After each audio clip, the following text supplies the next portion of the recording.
The first shot came at 2,347 meters, a distance most shooters can't even see, let alone hit. The target dropped before the sound arrived, and in that moment, everyone who'd called her diversity hire went silent. Because Second Lieutenant Mara Keene, the woman they said didn't belong, had just saved 12 lives with one trigger pull. But that was the easy part. What came next? The burning vehicles, the armored death machine, and the moment she had to run into hell with nothing but an empty RPG launcher, that's when the real test began. Before we dive into this story, do me a favor. Stick around until the very end to see how Mara's final stand changes everything. And drop a comment telling me what city you're watching from so I can see how far this story reaches. Now let's go back to where it all started. The thing about being underestimated is that people get comfortable. They stop watching. They stop expecting. And that's when you have room to work. Mara Keene learned that long before she ever stepped foot in Outpost Red Haven. The desert air at 0400 hours tasted like copper and diesel, a flavor she'd grown familiar with over the past 6 months. The prep tent stood at the eastern edge of the outpost, canvas walls flapping in the pre-dawn wind, lanterns casting harsh white light that made everyone look like exhausted ghosts. Which, Mara supposed, wasn't far from the truth. She stood near the back corner, rifle case vertical beside her boot, fingers resting light on the handle. Not gripping, not fidgeting, just there. The kind of stillness her father used to call shooter's calm, the ability to exist in chaos without contributing to it. Priority extract, high-value target, 16 clicks northeast in the Sawtooth Canyon complex. Major Cordero's voice cut through the murmur of equipment checks and nervous energy. He was a barrel-chested man with a face carved from decades of hard decisions, pointing at the satellite imagery projected on the portable screen. Intel officer, captured 72 hours ago. Windows closing. They're moving him at dawn. Mara's eyes tracked the terrain. Canyon walls, natural choke points, elevated positions marked in red. Her mind was already calculating angles, wind patterns, dead zones. Compounds run by ex-Spetsnaz contractors, Cordero continued. Professional, disciplined. They know we're coming, they just don't know when. Sergeant First Class Vance, a broad-shouldered operator with 20 years of trigger time, leaned forward. ROE. Weapons free on hostile forces. Civilian structures are marked. Avoid unless actively engaged. Cordero's finger traced the assault route. Primary team goes in hard and fast. 4-minute window from breach to extract. Overwatch covers the approach and provides suppression as needed. The tent went quiet. Cordero turned, and his eyes landed on Mara. Second Lieutenant Keene, you're Overwatch, and... The silence changed texture. It went from tactical focus to something else, something that felt like a held breath, like doubt crystallizing into words nobody wanted to say out loud. Corporal Jace Rollins, perched on an ammo crate near the front, didn't even try to hide his reaction. He exhaled through his nose, the kind of sound that said, "You've got to be kidding me," without using words. Mara kept her face neutral. "Yes, sir." Raven Ridge, 1,200 meters northwest of the compound. Single shooter, spotter optional. You hold that position until we're clear or until I call you off. Cordero's tone didn't invite debate. Questions? No, sir. Good. Wheels up in 20. The briefing broke apart. Operators moving to gear up, voices low and clipped. Mara picked up her rifle case and started toward the exit. She made it 3 steps before she heard it. Dead weight. It was barely a murmur, somewhere behind her, swallowed quickly by the sound of magazines being loaded and straps being tightened. She didn't turn around, didn't react, just kept walking. Outside, the desert stretched black and infinite under a sky so thick with stars it looked like someone had shattered glass across velvet. The temperature had dropped into the 40s, cold enough to make her breath visible in the floodlights. Mara set her case down beside the staging area and opened it with practiced efficiency. Inside, the MK-22 PSR, her primary weapon. Bolt action, .300 Norma Magnum, fully suppressed. Matte black finish, bipod folded, scope cover still on. She'd zeroed it twice yesterday, triple-checked the mounting tension, cleaned every surface until it gleamed. You really think you're ready for this? Mara didn't flinch. She'd heard Rollins approach, boots on gravel, confident stride, the sound of a man who expected to be listened to. She straightened, meeting his eyes. He was older, maybe 35, with the kind of weathered face that came from too many deployments and not enough sleep. His plate carrier was loaded with magazines, grenades, medical supplies. A man built for close-quarters battle, not long-range precision. "I wouldn't be here if I wasn't," Mara said evenly. Rollins smiled, but it didn't touch his eyes. "You wouldn't be here if it wasn't for politics." "That what you think?" "That's what I know." He glanced at her rifle. "Nice hardware. Bet you shot expert at the range, right? Controlled conditions, paper targets, instructors holding your hand." Mara felt the familiar tightness in her chest, the anger that wanted to rise, the words that wanted to snap back. She swallowed them, turned back to her rifle. "Confidence doesn't stop bullets, Lieutenant." Rollins' voice dropped lower. "And when shit goes sideways, and it will, I don't want to be the one dragging your body back because you thought you could handle something you weren't built for." Mara's hand stilled on the rifle. She looked up again, and this time her voice was quiet, controlled. "You done?" Rollins held her gaze for a long moment. Then he shook his head and walked away.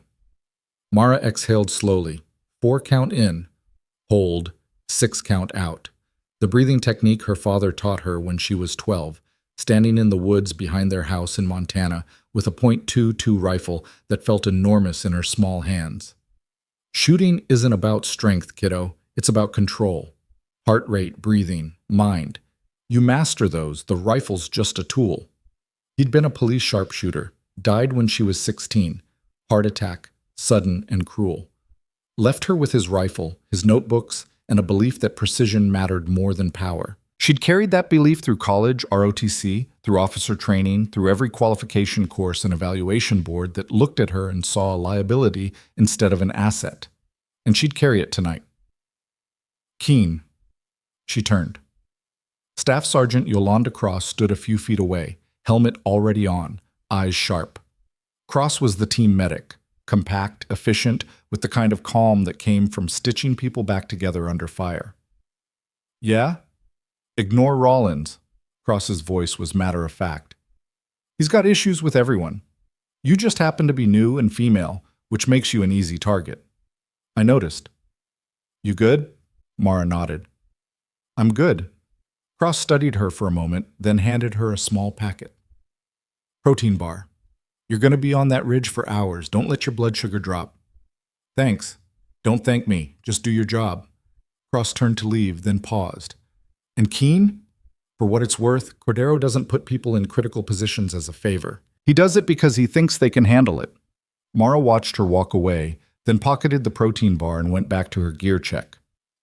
15 minutes later, the helicopter's rotors began to spin. The MH-60. Blackhawk was loud, dark, and vibrating like it wanted to shake itself apart. Mara sat near the door, rifle case strapped between her knees, helmet pressing against her skull. The crew chief had already run through the safety brief, shouting over the engine noise, pointing at emergency exits nobody would ever reach in time if things went wrong. The bird lifted off, nose dipping forward as it accelerated into the night.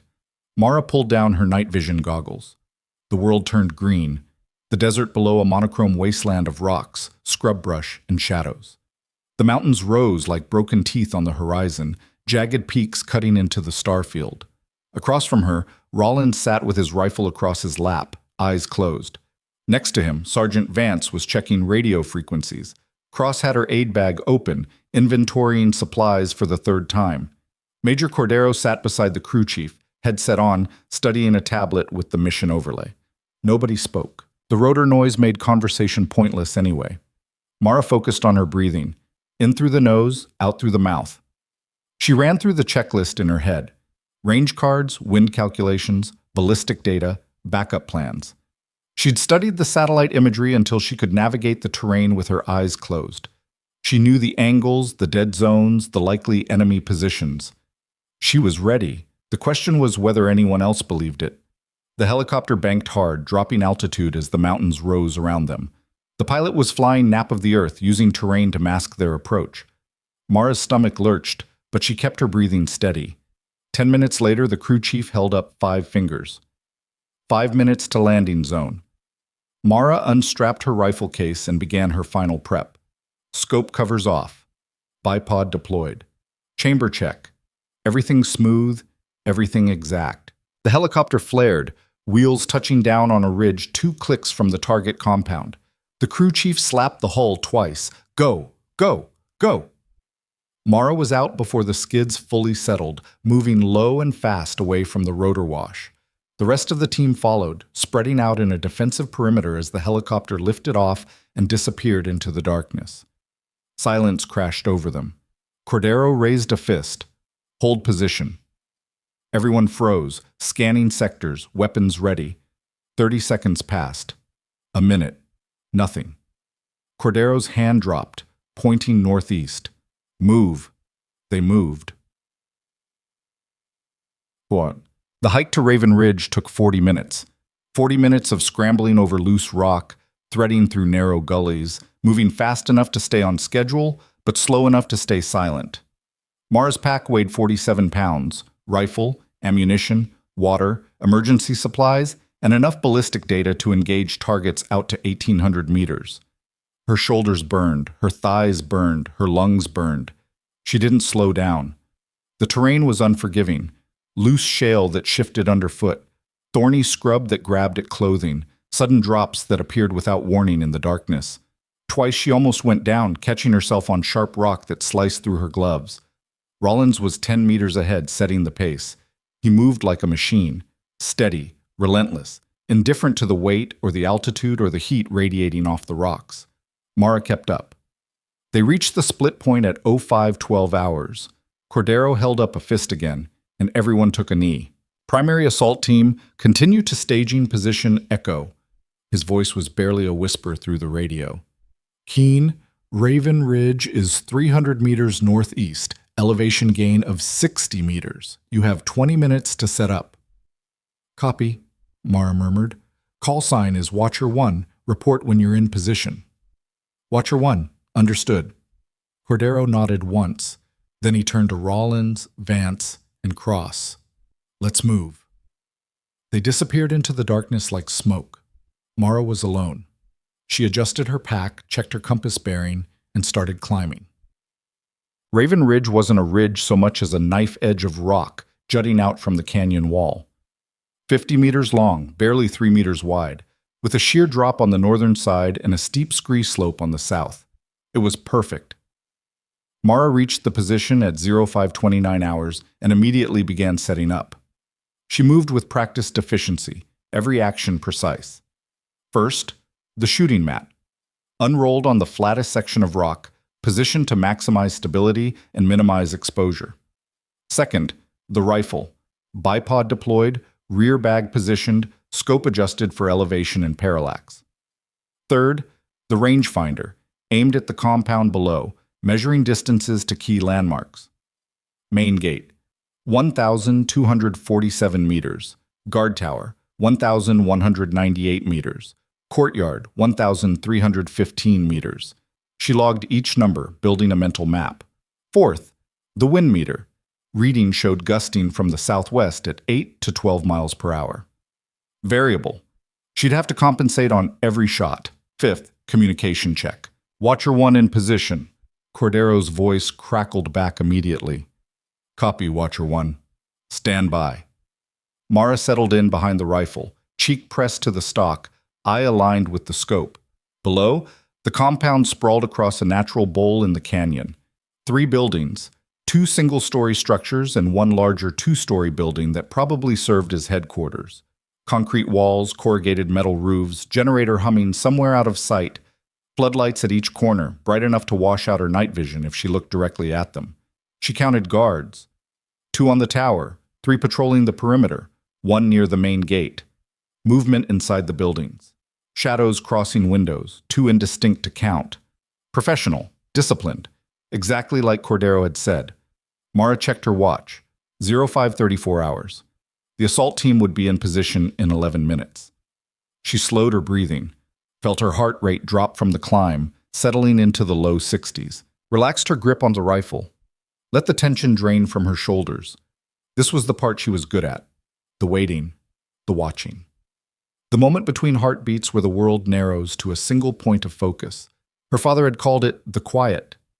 When you're in the quiet, kiddo, nothing else matters. Not the noise, not the fear, not what anyone thinks of you. Just the target and the trigger. Everything else is just static. Mara exhaled slowly and entered the quiet. At 0545 hours, Cordero's voice whispered through her earpiece. Watcher 1, primary team is set. We initiate in 2 minutes. Call any changes. Mara's eye never left the scope. Watcher 1 copies. No change. Pattern holding. The guards continued their patrol routes. Predictable, mechanical. One near the tower just lit a cigarette, the glow bright through her optic. 60 seconds. Mara's thumb moved to the safety. Off. She chambered around. The bolt slid forward with a metallic whisper, seeding the .300 Norma Magnum cartridge into battery. Her breathing slowed further, 4 beats in. Hold, 6 beats out. 30 seconds. The guard on the tower leaned against the railing, rifle slung across his back. Complacent. 10 seconds. Mara's finger rested on the trigger. Light pressure. Not enough to break the shot. Just ready. 5, 4, 3. And that's when everything went wrong. A guard stepped out of the main building. Someone new, someone not on the pattern, and walked directly toward the courtyard where the assault team was about to breach. Hold, hold, hold! Cordero's voice was sharp. Roving sentry, northwest corner. Mara tracked him through the scope. Young, alert, carrying his rifle at the ready instead of slung. He was 20 meters from the breach point and closing. Watcher 1, can you take him without alerting the tower? The tower guards were 40 meters away from the sentry. If he went down loud, they'd react. If they reacted, the assault failed. Mara calculated angles, wind, bullet drop. The sentry was moving, roughly 2 miles per hour, perpendicular to her position. Watcher 1 can take the shot, she said quietly. Suppressed. Tower won't hear. Stand by. 5 seconds passed. The sentry kept walking. Take the shot. Mara's world collapsed to a single point. The reticle settled on center mass, leading the target by 6 inches to account for movement. Wind was pushing right to left, 8 miles per hour. She adjusted a 1/4 mil dot. Breath out. Heartbeat slowing, finger pressure increasing. The trigger broke. The rifle bucked, suppressor hissing, and 1,200 meters away the sentry dropped like someone had cut his strings. No scream, no shot fired. Just down. The tower guards didn't react. Good hit. Cordero's voice was calm. Breach in 5. Mara chambered another round, already scanning for the next threat. 3, 2, 1, execute. The assault team moved like shadows, flowing across the courtyard toward the main building. Mara tracked their progress through her scope, scanning for reaction. It came fast. A guard on the far side of the compound saw movement and raised his rifle, finger already moving to the trigger. Mara fired. The guard went down. Then the lights came on. All of them. Floodlights, building lights, vehicle lights. The entire compound lit up like noon, and the alarms started screaming. Contact! Vance's voice punched through the radio. Multiple hostiles, east wall! Gunfire erupted. Sharp, staccato bursts of automatic weapons fire, the sound rolling up the canyon like thunder. Watcher 1, tower guards are engaging the team. Need them down now! Mara swung the rifle to the tower. 2 guards, both firing down at the courtyard, muzzle flashes strobing in the darkness. First shot, the guard on the left. He spun backward, rifle clattering away. Second shot, the guard on the right. He dropped forward, slumping over the railing. Tower clear! But more were coming. Doors banged open, fighters pouring out of the buildings, some in body armor, some in civilian clothes, all carrying weapons. They spread out with tactical precision, setting up firing positions, coordinating fields of fire. We're pinned! Rollins' voice was tight. Southwest corner, heavy machine gun. Mara found it. A PKM machine gun mounted on a tripod, gunner crouched behind a concrete barrier, laying down suppressive fire that chewed chunks out of the wall where the assault team was sheltering. Range, 1,289 meters. Wind, gusting 12 miles per hour, variable direction. She waited for a lull in the gusts, breathed out, and fired. The gunner's head snapped back. "Machine gun down!" "Casualty," Cross's voice cut through. "Vance is hit, leg wound, arterial bleed." Mara's heart rate spiked, but her hand stayed steady. She scanned for the next threat and found it. Behind a technical truck on the east side, a squad leader was organizing a counterattack. 6 fighters moving to flank the assault team's position. Mara put a round through his chest. The fighters scattered, but they didn't retreat. They dove for cover and kept coming, disciplined and coordinated. "We can't stay here." Cordero's voice was steady but urgent. "Watcher 1, we need to move the package to the extract point, but we're still taking fire from the northeast building." Mara shifted her scope to the building. 3 shooters in the windows firing controlled bursts. She engaged the first. Miss. The round sparked off the window frame. She adjusted, breathed, fired again. Hit. Second shooter saw his partner go down and pulled back from the window. Smart.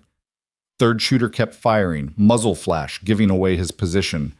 Mara waited for him to pause to reload. Got him. Northeast building suppressed. Moving now.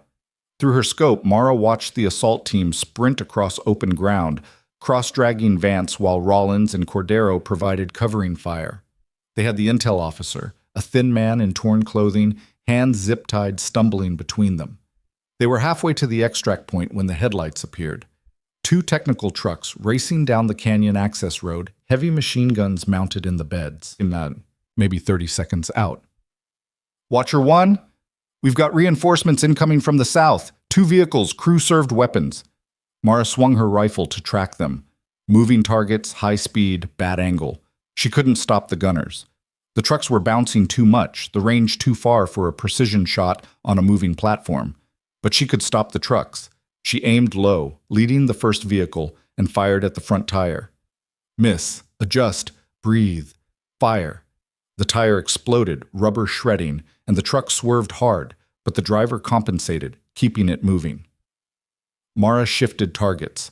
The second truck was accelerating, trying to get past the first. She didn't aim for the tires this time. She aimed for the exposed fuel tank mounted on the truck bed. The shot was absurd. Moving target, 1,200 meters, variable wind, a target the size of a dinner plate.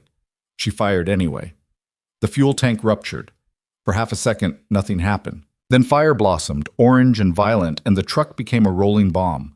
It swerved, flipped, and rolled 3 times before slamming into the canyon wall in a cascade of sparks and twisted metal. The first truck slammed on the brakes, fighters bailing out, diving for cover. "Holy shit!" Rollins' voice was stunned. "Did Watcher 1 just—" "Focus!" Cordero snapped. "Keep moving!" But the fighters from the truck were already setting up a firing line, and more were coming from the compound. The assault team was caught in the open, 30 meters from the extract point, with Vance bleeding and the intel officer barely able to walk. "Watcher 1, we need—" The transmission cut off. Mara's blood went cold. "Say again, all stations. Watcher 1 did not copy." Static. "Cordero, Cross, Rollins, respond." More static. Then a new sound reached her ears, low, mechanical, growing louder. She swept her scope across the compound and felt her stomach drop. An armored personnel carrier was rolling through the main gate. 8 wheels, angled armor, a turret-mounted autocannon that could shred the assault team in seconds. And her rifle wouldn't even scratch the paint. Mara's mind raced. The team was out of position, communications were down, and they had maybe 90 seconds before that carrier got into firing position. She could run. Exfil to the emergency rally point, report the failure, live to fight another day. But 12 people would die, including the intel officer, including her team. Mara's eyes locked onto something in the burning wreckage of the technical truck, an RPG launcher, intact, just lying there in the firelight, maybe 40 meters from the burning vehicle. It was suicide. She'd have to leave the ridge, cross 300 meters of open ground, retrieve the launcher, and engage an armored target at close range, all while under fire from experienced fighters with thermal optics and automatic weapons. But it was the only chance they had. Mara keyed her radio one more time. "Watcher 1 is leaving overwatch position. Going mobile." No response. She grabbed her sidearm, left the rifle, and started running down the ridge toward the burning truck and the waiting nightmare below. Behind her, the armored carrier's engine growled louder, grinding toward her team like a mechanized predator. And Second Lieutenant Mara Keene, the woman they called Deadweight, sprinted straight into hell. The first 30 meters were pure adrenaline and terror. Mara hit the scree slope at a dead sprint, boots sliding on loose rock, gravity yanking her forward faster than her legs could compensate. She went down hard on her left side, ribs slamming into a jagged stone that punched the air from her lungs. Pain exploded white-hot across her torso, but she didn't stop, couldn't stop. She scrambled back to her feet, tasted copper, and kept running. The desert floor rushed up to meet her. She stumbled onto flatter ground, legs burning, chest screaming for oxygen. The burning technical truck was 100 meters ahead, flames licking 40 feet into the night sky, black smoke pouring upward in a churning column. The heat hit her face like a physical wall even at this distance. Behind her, gunfire erupted in rapid bursts. The assault team was still fighting, still pinned down. She had maybe 2 minutes before that armored carrier rolled into position and ended everything. Mara sprinted toward the wreckage, every breath like inhaling broken glass. Her sidearm, a Sig Sauer M17, bounced against her thigh in its holster. 15 rounds. Against an entire compound of armed fighters and an armored vehicle, it was laughably inadequate. The RPG launcher was visible now, lying in the dirt 20 meters from the burning truck, illuminated by the firelight. It looked intact. Olive drab tube, grip assembly still attached, no obvious damage. 50 meters out, she heard shouting in Russian. Voices coordinating, calling out positions. They'd seen her. Mara threw herself into a shallow ditch, hitting the ground just as automatic fire ripped overhead. Rounds cracked past her position, snapping through the air with that distinctive supersonic whip crack that meant they were close. Too close. She pressed flat against the earth, sucking in dust and smoke, heart hammering so hard she could feel it in her teeth. The ditch was barely 2 feet deep, enough to break line of sight, but not enough to stop bullets if they adjusted their aim. More shouting, footsteps running, at least 2 fighters moving to flank her position. Mara's hand found her sidearm, drew it, thumbed off the safety. The first fighter appeared at the ditch edge, young, maybe 20, wearing mismatched body armor and carrying an AK-74. His eyes went wide when he saw her. Mara shot him twice in the chest before he could raise his rifle. He went down without a sound, and she was already rolling left as the second fighter opened fire, rounds chewing into the dirt where she'd been half a second earlier. She came up on one knee, sighted, fired 3 times. The fighter stumbled backward, clutching his shoulder, and disappeared behind a cluster of rocks. No time to confirm the kill. Mara was up and running again, legs pumping, lungs burning, the launcher now just 30 feet away. The world turned orange. The explosion came from behind her, a massive percussion wave that lifted her off her feet and slammed her face first into the ground. Her ears went silent except for a high-pitched ringing that drowned out everything else. She couldn't tell if she was screaming. She rolled onto her back, vision swimming, looked up. The armored carrier had fired its autocannon, not at her but at the assault team's position. Chunks of rock and concrete rained down across the compound. Through the smoke and dust, she could see the carrier advancing, turret rotating, searching for the next target. Mara forced herself to move, crawled forward on her elbows, ribs shrieking protest, vision blurring. Her hands found the launcher. Solid, real, heavy. She checked it with trembling fingers. 1 rocket loaded in the tube. 2 more warheads lying in the dirt nearby, still in their protective wrapping. The carrier's engine roared louder. Close now. Maybe 60 meters. Mara grabbed the spare warheads, stuffed them awkwardly into her cargo pockets, and hoisted the launcher onto her shoulder. Her hands were shaking so badly she almost dropped it. She'd fired an RPG exactly 3 times in training, all 3 under controlled conditions, with instructors watching, against stationary targets in broad daylight. This was none of those things. She steadied her breathing. 4 in, hold, 6 out. Her father's voice echoed in her head, calm and certain. Control what you can control, kiddo. Everything else is just noise. Mara rose to a crouch, sighted through the launcher's crude iron sights, and aimed at the carrier's side armor, the thinnest section, just below the turret ring. The carrier was moving, angled slightly away from her, exhaust ports glowing red-hot in the darkness.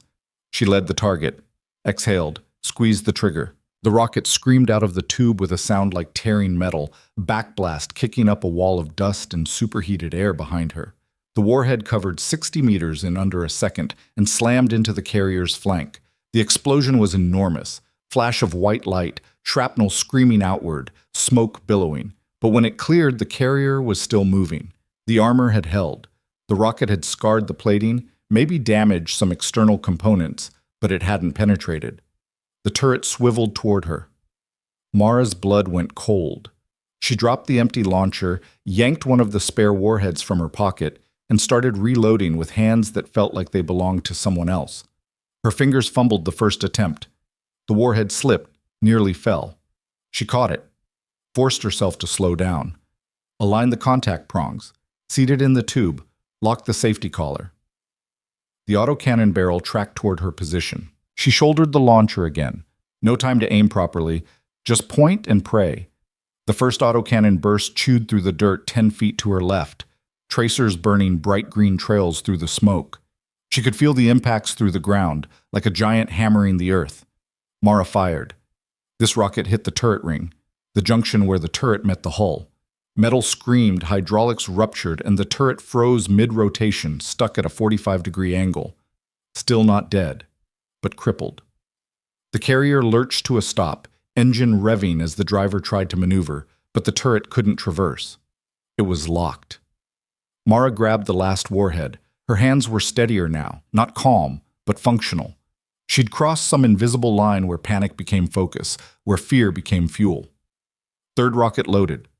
This time she took an extra second to aim. The engine compartment, rear armor, thinner than the front, vulnerable if she could hit the exhaust manifold or fuel lines. The carrier started reversing, trying to angle away from her. Mara adjusted, led the target, and fired. The warhead punched through the rear grille and detonated inside the engine bay. The explosion was different this time, deeper, more sustained, followed by secondary blasts as ammunition cooked off. Flames poured out of the crew hatches, thick black smoke rolling skyward. The carrier shuddered and died. Mara dropped the empty launcher and keyed her radio, hands still shaking. Watcher 1 to all stations. Armored threat neutralized. Static. Then Cordero's voice cut through, raw and breathless. Copy, Watcher 1. Where the hell are you? Ground level, near the burning technical. Stay there. We're coming to you. Mara started to reply when movement caught her eye. 20 meters away, a fighter emerged from behind the wreckage, rifle up, finger on the trigger. She drew her sidearm and fired without thinking. 2 shots. He went down. Another fighter appeared, then another. They were converging on her position, drawn by the explosions like moths to flame. Watcher 1 is under fire! She backpedaled toward a cluster of rocks, firing as she moved. Multiple hostiles, close range. Hold on, Rollins' voice. We're 60 seconds out. 60 seconds felt like an eternity. Mara made it to the rocks and pressed her back against stone, ejecting her magazine. 5 rounds left. She slammed in a fresh mag from her belt, her last one. 15 rounds. That was all she had. Gunfire raked the rocks, chips of stone stinging her face. She blind fired twice over the barrier just to make them think, then ducked back down. Footsteps running, close. She popped up, acquired a target, a fighter sprinting toward her flank, and dropped him with 3 rounds. Swung left, found another, fired. Click. Misfire. She racked the slide, ejecting the bad round, and fired again. The fighter stumbled but kept coming. Mara shot him twice more. He finally went down. Slide locked back. Empty. She dropped the magazine, reached for her belt. No more mags. She'd used her last one.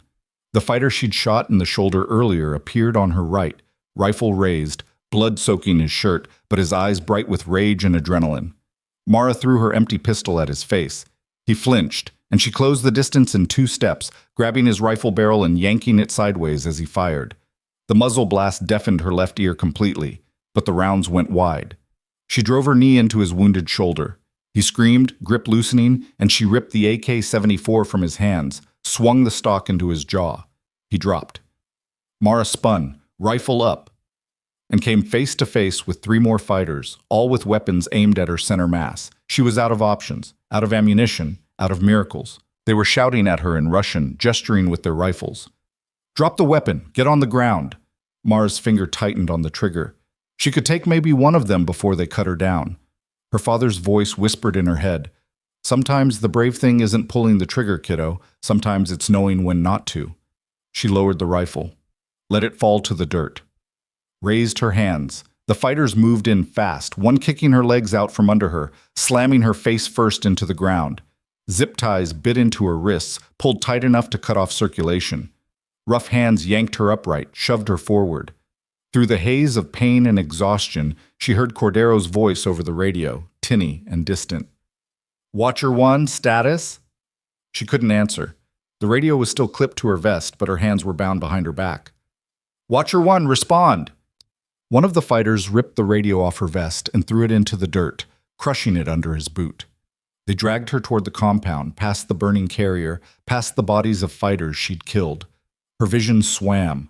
Her ribs felt like broken glass grinding against each other with every breath. Somewhere in the distance, she heard helicopter rotors. The extraction bird coming in hot. But it was coming for the assault team, not for her. They hauled her through the compound gate and threw her into a small concrete room. No windows, one door, a single bare bulb hanging from the ceiling. The door slammed shut. She heard a lock engage. Mara lay on the cold floor, breathing hard, testing her bonds. The zip ties were industrial strength, tight enough that her fingers were already going numb. She tried pulling against them anyway, twisting, straining, nothing. They didn't budge. She forced herself to think, to assess. Captured, disarmed, injured, alone. The assault team had the intel officer. They'd make it to the extraction point. The mission would succeed. But she wouldn't be on that helicopter. Mara closed her eyes and tried to slow her breathing, tried to find the quiet place her father taught her. It didn't come. The door opened. 3 men entered. 2 were fighters she didn't recognize, both armed, both watching her with cold professionalism. The third was different. Older, maybe 50, with gray in his beard and scars on his hands. He wore civilian clothes but moved like military. His eyes were the color of dirty ice. He crouched beside her, studying her face like she was an interesting insect. Second Lieutenant Mara Keene. His English was accented but fluent. United States Army, designated marksman, Overwatch position. Mara said nothing. He smiled. "You don't have to confirm. We already know.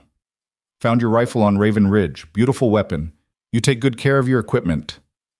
Still nothing. "You cost me 12 men tonight and an armored vehicle." His tone was conversational, almost friendly. "That vehicle was expensive, very expensive." Mara met his eyes, kept her face blank. The man stood, walked to the door, then turned back. "My name is Mikhail Volkov. I used to train Spetsnaz snipers before I found more profitable work, so I understand what you did tonight. The distance, the wind, the pressure." He nodded slowly. "Impressive. Truly." He gestured to one of the guards. "Bring her." They hauled Mara to her feet, ribs screaming, and shoved her out the door into the night air. The compound was chaos, fires still burning, wounded being treated, fighters shouting orders. Volkov led them across the courtyard to the 2-story headquarters building. Inside, up a narrow staircase, into a room that looked like it used to be an office. Desk, chairs, maps on the wall. A laptop sat open on the desk, screen glowing. They forced Mara into a chair. One guard stood at the door. The other positioned himself behind her. Volkov sat on the edge of the desk, arms crossed. "Here's what's going to happen. You're going to tell me everything about your unit. Numbers, capabilities, equipment, next operation. And then you're going to tell me about the intelligence officer your team extracted tonight. What does he know? What did he tell you?" Mara's jaw tightened. "Name, rank, serial number." Volkov sighed. "I was afraid you'd say that." He stood, walked behind her. "I don't enjoy this part, but I'm very good at it." He nodded to the guard behind her. The guard grabbed Mara's zip-tied wrists and yanked upward, levering her arms at a brutal angle. Pain exploded through her shoulders, white-hot and total. She bit down on a scream, turning it into a strangled grunt. "Start with something easy. Volkov said. How many operators in your unit? Mara's vision blurred. She focused on breathing. In, out. Keen, Mara. Second Lieutenant. Service number 743. The guard yanked harder. Something in her left shoulder made a wet popping sound. This time, she couldn't stop the scream. Volkov waited until it subsided.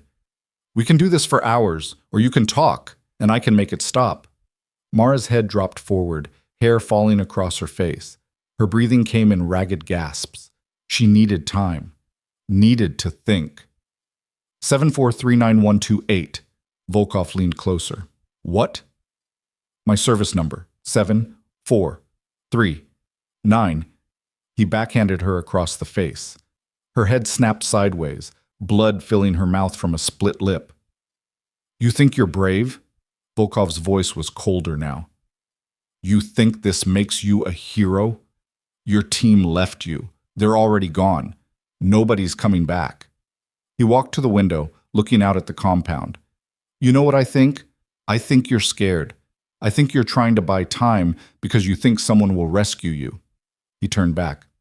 They won't.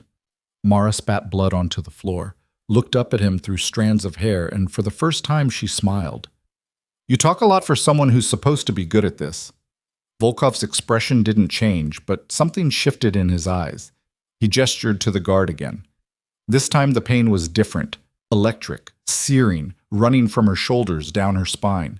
She heard herself screaming distantly, like it was happening to someone else. When it stopped, she was lying on the floor. The chair had tipped over. Her vision was doubled, tripled. The room spun. Volkov's voice came from very far away. Get her up. We'll continue in an hour. Let her think about it. Hands grabbed her, hauled her upright. The world tilted sickeningly. They dragged her out of the room, down the stairs, back across the courtyard. The small concrete room again. They dumped her on the floor and left. Mara lay there, trying to breathe through the pain, trying to think through the fog in her head. Her left shoulder was definitely dislocated. Her ribs were either broken or badly bruised. Her wrists were numb, circulation cut off. She was in bad shape, getting worse. But she was alive, and as long as she was alive, she could still fight. Mara rolled onto her side, testing her range of motion. Agony lanced through her shoulder, but she gritted her teeth and kept moving. Sat up, looked around the room. Bare concrete walls, metal door, single light bulb. Nothing useful, except her eyes caught on her boots. Standard issue combat boots, 8-inch height, reinforced toe. And tucked into the right boot, hidden beneath the laces and tongue, was something the guards hadn't found. A small carbon fiber blade, 3 inches long, razor sharp. Emergency backup. She'd carried it on every deployment, sewn into a custom sheath inside the boot. Mara's heart rate kicked up. She forced herself to stay calm, to move slowly. She worked her bound hands down toward her boots, shoulders screaming protest, zip ties cutting deeper into her wrists. It took almost 5 minutes of agonizing contortion to get her fingers close enough to reach the boot tongue. She felt the blade's handle, gripped it with numb fingers, pulled it free, almost dropped it, caught it at the last second. Now came the hard part. She maneuvered the blade between her hands, positioning the edge against the zip tie. Started sawing. The angle was wrong, her grip weak, progress maddeningly slow. She kept going. Outside, voices shouted orders. Vehicle engines started. The compound was reorganizing, preparing for a potential counterattack. Mara sawed faster, ignoring the burning in her shoulders, the screaming in her ribs. The zip tie began to fray, strand by strand, fiber by fiber. 5 minutes. 10. The tie gave way. Mara's hands came free. Circulation rushed back into her fingers, bringing pins and needles that felt like fire ants. She flexed her hands, working feeling back into them, then carefully reached up and pushed her dislocated shoulder against the wall. This was going to hurt. She took 3 deep breaths, counted to 3, and slammed her shoulder into the concrete. The joint popped back into place with a sound like breaking wood. Pain whited out her vision for a solid 10 seconds. When it cleared, she was on her knees, gasping, tears streaming down her face, but her shoulder was back in the socket.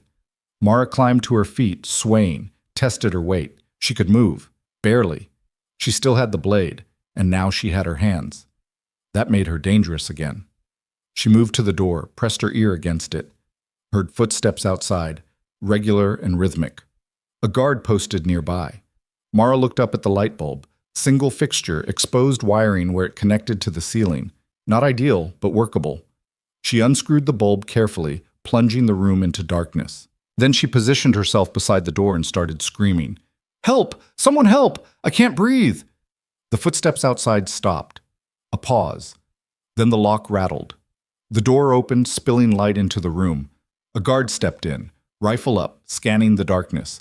Mara moved. She came from the side, blade leading, and drove it into the soft tissue below his jaw, angling upward. He tried to scream but only managed a wet gurgle. His rifle clattered to the floor. Mara caught him as he fell, lowering him quietly to the ground. Her ribs screamed, her shoulder throbbed, but she didn't stop. She grabbed his rifle. Another AK-74, checked the magazine. Full. 30 rounds. She took his spare magazines, his radio, his sidearm. Then she dragged his body into the room and closed the door. Mara stood in the corridor, breathing hard, listening. No alarms, no shouts. The guard's death had been silent. She was armed again. Mobile again. But she was still deep inside enemy territory, injured, alone, with an entire compound of hostile fighters between her and freedom. Through a nearby window, she could see the canyon walls rising in the darkness. Somewhere out there was the rally point. Somewhere out there was the exfiltration route. All she had to do was cross 300 meters of open ground, evade thermal optics and patrol teams, and make it to terrain that would take her 3 hours to navigate in perfect health. In her current state, it might as well have been the moon. Mara checked the rifle's action, thumbed the selector to semi-auto, took a long, slow breath. Her father's voice whispered one last time, "Sometimes you don't get to choose the fight, kiddo, but you always get to choose how you fight it." She moved toward the window, toward the canyon, toward the impossible odds waiting in the darkness. And Second Lieutenant Mara Keene, who'd been called dead weight in diversity hire and not good enough, decided that if she was going to die tonight, she'd die on her feet, moving forward with a rifle in her hands and fight left in her heart. The night swallowed her whole, and somewhere in the distance, thunder rumbled as if the desert itself was holding its breath to see what happened next. The window was narrow, barely wide enough for her shoulders, but Mara didn't hesitate. She slung the AK-74 across her back, gripped the frame with both hands, and hauled herself through into the night air. The landing came hard, 10 feet down onto packed earth that jarred her spine and sent fresh agony screaming through her ribs. She rolled with the impact, came up in a crouch, weapon ready. The compound sprawled around her in pools of light and shadow. Generators hummed, voices called out in Russian and Arabic, coordinating patrols. The main gate was lit up like a prison yard. 3 guards visible from her position, scanning outward for threats that might come from beyond the wire. They weren't looking inward. Nobody expected the prisoner to escape. Mara stayed low, moving along the building's shadow line toward the western perimeter. Her shoulder throbbed with each movement. Her ribs felt like they were grinding together, but she pushed through it. Pain was just information. It told her she was alive, still capable of moving. She made it 20 meters before the radio on her belt crackled to life. A voice barked in Russian, sharp and urgent. She didn't speak the language, but the tone was universal. Someone had found the dead guard. Seconds later, alarms started wailing. The compound erupted. Floodlights blazed to full brightness. Fighters poured out of buildings, weapons up, voices shouting. Someone fired a flare into the sky, brilliant magnesium white, turning night into artificial day. Mara ran. She sprinted toward the perimeter wall, boots pounding dirt, lungs burning. 30 meters, 20. Gunfire erupted behind her, hasty, undisciplined, rounds snapping past her head and kicking up dirt at her feet. The wall was 8 feet of stacked concrete blocks topped with razor wire. No time for careful climbing. Mara hit it at full speed, jumped, caught the top edge with both hands. The razor wire bit deep into her palms, blood running hot and slicked down her wrists, but she pulled herself up and over, dropping hard on the far side. She landed in a crouch, rolled, came up running. The desert opened up before her, dark, vast, unforgiving. The canyon walls rose like black teeth against the star field, 1,000 places to hide and 1,000 places to die. Mara angled northwest toward the rally point, toward terrain she'd studied but never walked. Behind her, the compound was a hornet's nest, voices shouting, vehicles starting, searchlights sweeping the desert. They'd be coming, fast and angry and equipped with thermal optics that would light her up like a beacon in the darkness. She needed distance. She needed cover. She needed a miracle. What she got was worse terrain. The ground turned treacherous, loose shale that shifted under every step, hidden gullies that appeared without warning, thorny scrub that grabbed at her clothing and cut exposed skin. Her injured body protested every movement, muscles trembling with exhaustion, ribs stabbing with each gasping breath. She'd covered maybe 400 meters when she heard the vehicles. Mara dropped flat behind a cluster of rocks and looked back. 3 technical trucks racing out of the compound, searchlights mounted, fighters standing in the beds with rifles ready. They spread out in a search pattern, methodical and professional. One truck was heading straight toward her position. Mara pressed herself against the rocks, trying to control her breathing, trying to think. The AK-74 had 30 rounds. Against 3 trucks full of fighters, that wasn't enough. Not even close. She needed to change the equation. Her eyes caught on something 50 meters to her right, a narrow ravine cutting into the canyon wall, barely visible in the darkness. Natural cover, defensible position. The truck's engine grew louder, searchlight sweeping back and forth across the desert floor. Mara waited until the light passed her position, then broke cover and sprinted for the ravine. Her boots slipped on loose rock. Her shoulder screamed, but she didn't slow down. 20 meters. 10. The searchlight swung back, catching her in its beam. Voices shouted. The truck accelerated, engine roaring. Mara dove into the ravine just as gunfire erupted, rounds sparking off rocks where she'd been standing half a second earlier. She scrambled deeper into the natural trench, using the walls for cover, moving as fast as her broken body would allow. The ravine twisted and narrowed, forcing her to turn sideways to squeeze through in places. Behind her, she heard the truck skid to a stop, doors slamming, boots hitting ground. They were coming on foot. Mara found a choke point, a section where the ravine narrowed to barely 3 feet across, with waist-high rocks on either side. Perfect ambush position. She dropped to one knee, shouldered the AK-74, and waited. The first fighter appeared 15 seconds later, moving fast and confident, rifle up but not aimed. He never saw her. Mara fired twice. Center mass. He went down. The second fighter was smarter, hanging back, using cover, but he exposed himself for half a second to check on his partner. One shot, headshot, down. The third fighter didn't come. Smart. He knew someone was waiting, knew rushing in meant death. Silence fell over the ravine, broken only by the distant sound of the other vehicles searching, engines growling like mechanical predators. Mara's radio crackled. Volkov's voice, calm and cold. "Lieutenant Keene, I'm impressed, truly. But you're not going to make it. We have thermal optics, fresh troops, and you're bleeding. We can track you all night."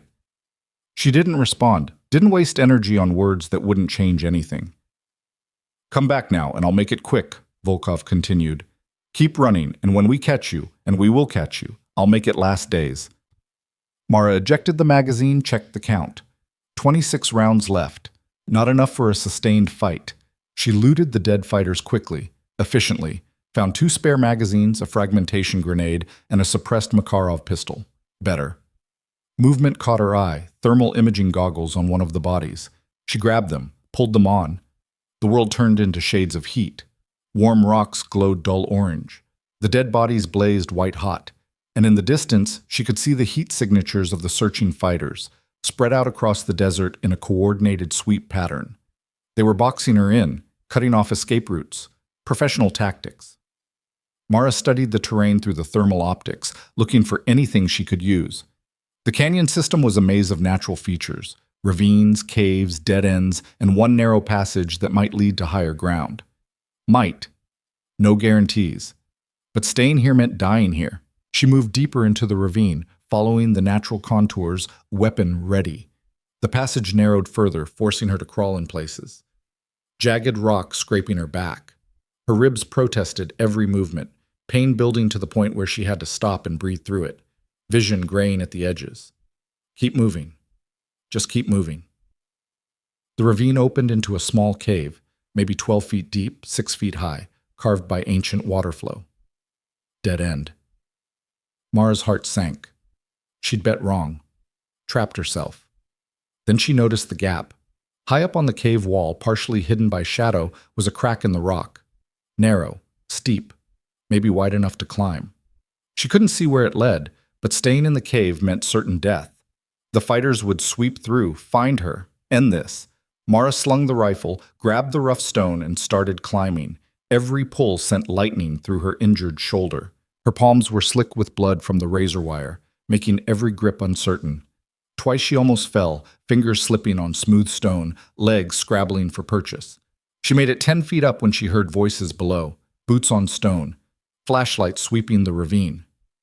Mara froze, pressed flat against the rock face, trying to become invisible. Her breathing sounded deafening in her own ears. Her heart hammered so hard she was certain they'd hear it. A flashlight beam swept the cave below, paused, moved on. "Pusto," a voice called out. Empty. The footsteps moved away. Mara didn't move for a full minute, lungs screaming for air, muscles trembling with the strain of holding position. When she was certain they'd gone, she continued climbing. The crack widened as she ascended, becoming a natural chimney between two rock faces. She braced herself against both sides, using opposing pressure to work her way upward, inch by agonizing inch. 20 feet, 30. Her strength was failing, arms shaking, vision swimming, and then her hand reached up and found empty air. The top. Mara hauled herself over the edge and collapsed onto flat stone, gasping, every muscle screaming. For a long moment, she just lay there, staring at the stars, wondering if she'd passed out and this was a dream. She sat up slowly, taking stock. She was on a natural ledge about 60 feet above the canyon floor, hidden from below by the angle of the rock face. The ledge extended maybe 20 feet in each direction before ending in sheer drops, but it gave her elevation, line of sight, a chance. Through the thermal goggles, she could see the search pattern continuing below. The fighters were thorough, checking every crevice, every shadow. They'd find the cave eventually, figure out she'd climbed, but by then, she'd be gone. Mara studied the terrain ahead. The ledge connected to a ridge system that ran roughly north-northwest, the right direction.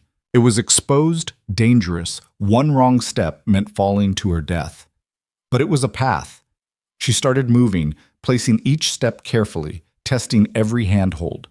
The ridge was barely 3 feet wide in places, loose rocks skittering away into darkness whenever she disturbed it. Don't look down. Just keep moving forward. She'd covered maybe 200 meters when she heard the helicopter. The sound came from the east, rotor blades cutting through the night, growing louder.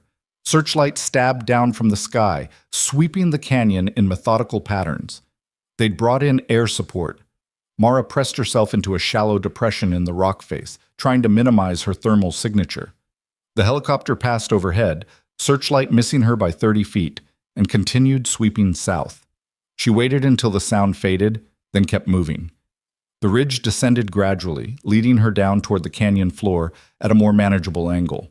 She could see the rally point now through the thermal goggles, a cluster of rocks at the base of a larger cliff face, maybe 800 meters northeast. Close. So close. That's when she heard the radio chatter spike, urgent, coordinated. They'd found her trail. Figured out she'd gone up instead of deeper into the ravine. Vehicles converged on her position, headlights cutting through the darkness. The helicopter banked hard, coming back around. Mara broke into a run, abandoning stealth for speed. Her boots pounded stone, lungs burning, ribs grinding together. The ridge was ending, dropping down to a boulder field that offered cover but slowed movement. Behind her, muzzle flashes lit up the night. Rounds cracked past her head, sparked off rocks. The helicopter searchlight found her, locked on, turning her into a spotlight target. She dove behind a boulder as heavy machine gun fire from the helicopter tore chunks out of the stone. Fragments stung her face, dust filled her lungs. Trapped. Again.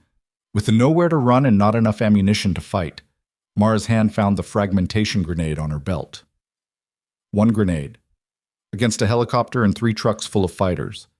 She was about to pull the pin, about to make one last desperate stand, when a voice cut through her radio. Different frequency. American accent. Urgent and clear. Watcher 1, this is Falcon 3-6. We have visual on your position. Stay down. Mara's breath caught. She keyed the radio with trembling fingers. Falcon 3-6, Watcher 1, how? Intel officer you extracted gave us your last known position. We came back for you. Now stay down and mark your position. Mara pulled a chem light from her vest, cracked it, and threw it 10 feet away from her hiding spot. Green glow lit up the rocks. Visual on marker, the voice confirmed. Danger close in 3, 2, 1. The night exploded. An AGM-114. Hellfire missile screamed out of the darkness and slammed into the nearest technical truck. The explosion was enormous, vehicle disintegrating in a ball of fire and shrapnel. The second truck tried to evade, but a second missile found it, turning it into twisted, burning metal. The helicopter pilot tried to climb, tried to run, but an AH-64 Apache gunship materialized out of the darkness like an avenging angel, 30-millimeter chain gun roaring. Tracers walked across the sky, found the enemy helicopter, and tore it apart. It spun, trailing fire, and slammed into the canyon wall in a cascade of sparks and debris. The third technical truck was already retreating, racing back toward the compound at full speed. The Apache let it go. Silence fell over the canyon, broken only by the crackling of fires and the settling of debris. Watcher 1, you still with us? Mara keyed the radio, voice hoarse. Still here. Good, because the commander's going to want to have words with you about freelancing. A pause. But between you and me, that was one hell of a performance. How far to extract? Rally point is 500 meters northeast. Ground team's waiting. Can you move? Mara pushed herself upright, every part of her body protesting. I can move. Then move fast. That compound just lit up like Christmas. They're organizing a major response. Mara started toward the rally point, forcing her legs to work, forcing her body to keep going despite everything. The boulder field was treacherous in the darkness, but she navigated it with grim determination, counting steps, measuring breaths. 300 meters. 200. She could see them now. 4 figures in tactical gear, weapons ready, positioned in defensive positions around a cluster of rocks. 100 meters. A figure stepped forward, rifle lowered. Even at this distance, even through the pain and exhaustion, she recognized the silhouette. Rollins. Mara covered the last 50 meters and stopped 10 feet away from the team. For a long moment, nobody spoke. Then Rollins lowered his weapon completely and nodded once. Lieutenant? His voice was different. No contempt, no dismissal, just respect. Corporal. Cordero stepped forward, his face unreadable in the darkness. You were supposed to stay on overwatch. Yes, sir. You left your position, engaged armor with an RPG at close range, got yourself captured, killed 2 guards, escaped custody, evaded pursuit, and somehow didn't die. He paused. That about cover it? Yes, sir. Cordero stared at her for a long moment. Then the corner of his mouth twitched. Next time, follow orders. Yes, sir. But that shit with the fuel tank shot, that was textbook. He keyed his radio. Falcon 3-6, we have Watcher 1, ready for extract. Copy. Birds inbound, 2 minutes. The team formed a defensive perimeter, weapons outward. Mara stood in the center, swaying slightly, every ounce of adrenaline draining away and leaving only exhaustion behind. Cross appeared at her side, medkit already open. Sit down before you fall down. Mara obeyed, legs folding under her. Cross started working immediately, checking vitals, examining injuries, cleaning wounds. Dislocated shoulder, broken or bruised ribs, lacerations on both hands, possible concussion. Cross shook her head. You should be dead. I know. Seriously, the odds of everything that just happened working out? Astronomical. Mara didn't respond. She was watching Rollins, who stood at the perimeter scanning the darkness. As if feeling her eyes on him, he glanced back. Their eyes met. He nodded again. A small gesture, but it said everything that needed saying. She nodded back. The helicopters appeared 2 minutes later, 2 Blackhawks, flying low and fast, door guns manned and ready. They flared hard, wheels barely touching down before the crew chiefs were waving them aboard. The team moved as one, Cross helping Mara to her feet, half carrying her to the nearest bird. They hauled her inside and she collapsed onto the bench seat, strapping in with trembling hands. Vance was there, leg wrapped in bloody bandages, face pale but alive. He grinned when he saw her. "Heard you went full action hero." Something like that. The helicopter lifted off, nose dipping forward as it accelerated away from the canyon. Through the open door, Mara watched the compound recede into the distance. Fires still burning, emergency lights flashing. Volkov was down there somewhere, watching his operation fall apart, watching his prize prisoner disappear into the night. She hoped he was furious. Cordero sat across from her, studying her face.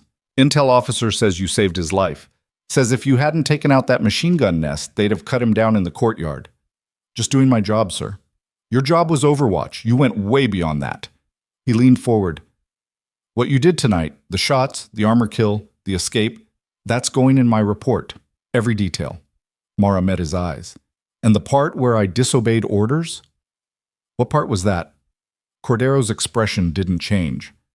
"My report says you adapted to changing battlefield conditions and showed exceptional tactical flexibility under extreme pressure."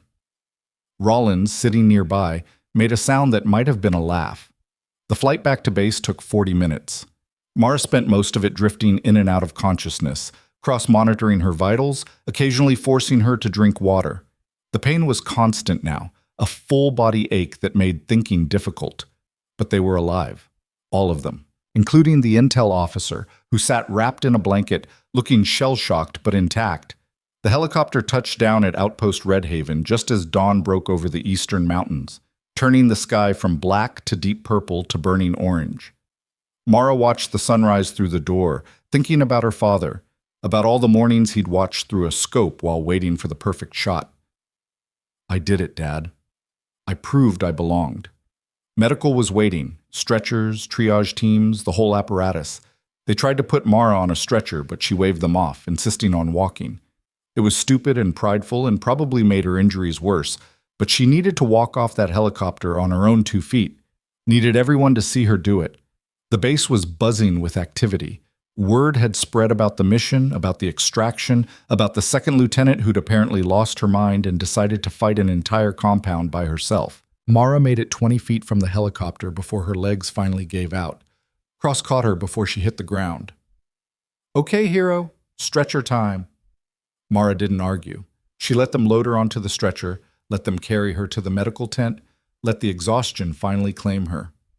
Her last conscious thought before darkness took her was of Rawlins's nod, of Cordero's almost smile, of the way Cross had called her hero without a trace of irony. They'd looked down on her once. Now they looked at her differently. And somewhere in that difference, Mara Keene, second lieutenant, designated marksman, dead weight, had become something else entirely. Someone who'd earned her place not with words or politics or favors, but with blood and bullets and the kind of courage that only shows up when everything's on the line, and the only choice left is to move forward or die trying. The medical tent's lights blazed white and sterile above her as consciousness faded, and in that fading moment, she felt something she hadn't felt in a long time. Peace. Not because the fight was over. There would always be another fight, another mission, another moment where she'd have to prove herself all over again. But because she knew, finally and completely, that when that moment came, she'd be ready. And so would they. Mara woke to the smell of antiseptic and the steady beep of a heart monitor. The medical tent's canvas ceiling stretched above her, stained yellow by sunlight filtering through. Her mouth tasted like copper and sand. Every part of her body felt wrapped in gauze and regret. She tried to sit up. Her ribs immediately vetoed that idea with a sharp spike of pain that made her vision blur. "Easy." Cross's voice came from somewhere to her left. "You've got 3 cracked ribs, first-degree burns on both palms, that shoulder's gonna hurt for weeks, and you're concussed, so maybe don't try parkour just yet." Mara turned her head slowly. Cross sat in a folding chair beside the bed, tablet in hand, looking like she hadn't slept in days. "How long was I out?" 14 hours. It's 1600 local time." Cross set down the tablet. "You've had visitors. Cordero came by twice. Rollins brought you coffee, which was weird. Intel officer wanted to thank you personally, but I told him you weren't receiving. Vance? Surgery went fine. Arteries repaired, no permanent damage. He'll be stateside in a week." Cross leaned forward. "How you feeling? And don't say fine because I can read your vitals." Mara considered lying anyway, then decided against it. Like I got hit by a truck. Then the truck backed up and hit me again. Accurate. Cross stood, checked the IV line, made a note on the chart. You're on pain meds, antibiotics, and enough fluids to float a battleship. Doc says you'll be cleared for light duty in 72 hours, full duty in 2 weeks. 2 weeks? You're lucky it's not 2 months. Cross's voice hardened. What you did? Running into enemy fire, engaging armor with no support, getting captured and escaping, that's not normal operator behavior. That's either incredibly brave or incredibly stupid, and I haven't decided which yet. Mara met her eyes. Did the mission succeed? You know it did. Then it was brave. Cross almost smiled. Cordero wants to see you, soon as you're vertical. I'm vertical now. You're horizontal and medicated. There's a difference. Cross moved toward the tent flap, then paused. For what it's worth. What you did out there. I've been in combat medicine for 8 years. I've seen a lot of soldiers do a lot of things, but I've never seen anyone fight that hard to get back to their team. She held Mara's gaze. You earned something last night. Don't waste it. She left before Mara could respond. Mara lay still, staring at the ceiling, processing. Her body hurt, her pride hurt worse, because underneath the pain and exhaustion was a question she couldn't ignore. Had she really earned respect, or had she just gotten lucky? The tent flap opened again. This time it was a corpsman, young, nervous, carrying a food tray. Ma'am, brought you dinner, Doc's orders. The tray held mystery meat, rice, vegetables that had seen better days, and coffee that smelled like it had been brewed sometime last week. It looked like heaven. Thanks. There's also this. He handed her a folded piece of paper. Major Cordero said to give it to you when you woke up. Mara unfolded the note. Cordero's handwriting, neat and precise. Debrief at 1800 hours. Conference room, main building. Be there. She checked the wall clock. 16:15 hours. That gave her 45 minutes to get vertical, get dressed, and get her head straight. The corpsman hovered uncertainly. Ma'am, do you need anything else? Yeah, help me sit up. He looked dubious but complied, supporting her back as she slowly, painfully, maneuvered herself into a sitting position. The room spun briefly, then settled. Her ribs screamed. She ignored them. Thanks. I got it from here. Ma'am, the doctor said. I know what the doctor said. But I've got a meeting in 45 minutes and I'm not showing up on a stretcher. The corpsman looked like he wanted to argue, thought better of it, and left. Mara ate mechanically, forcing down food her stomach didn't want but her body needed. The coffee was as bad as it smelled, but the caffeine helped push back the fog in her head. Getting dressed took 20 minutes and nearly broke her. Her uniform had been cleaned but still showed signs of what she'd been through. Scorch marks, dried blood on the sleeves, a tear across the shoulder from the razor wire. Her hands shook as she buttoned the shirt, pain making fine motor control difficult. The mirror mounted on the tent pole showed someone she barely recognized. Face bruised, split lip, eyes ringed with exhaustion. She looked like she'd gone 10 rounds with a heavyweight boxer and lost. But she was standing. That counted for something. At 17:55 hours, Mara walked out of the medical tent into the late afternoon heat. The base was in full operational mode, soldiers moving with purpose, vehicles being serviced, the constant background hum of generators and radio chatter. A few people glanced her way. Some nodded. One sergeant she didn't know gave her a thumbs up. Word had definitely spread. The main building was a prefab structure at the center of the outpost, housing command and control, communications, and briefing rooms.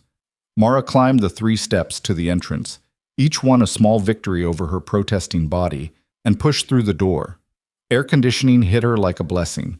The temperature dropped 20 degrees, sweat evaporating instantly. A staff sergeant behind a desk looked up. Lieutenant Keene? That's me. Conference room's down the hall, second door on the left. Major's waiting. Mara found the room easily, took a breath, knocked. Come. She entered. The conference room was small and utilitarian. 1 table, 8 chairs, a wall-mounted screen showing a freeze frame of satellite imagery. Cordero sat at the head of the table, reading a report on a tablet.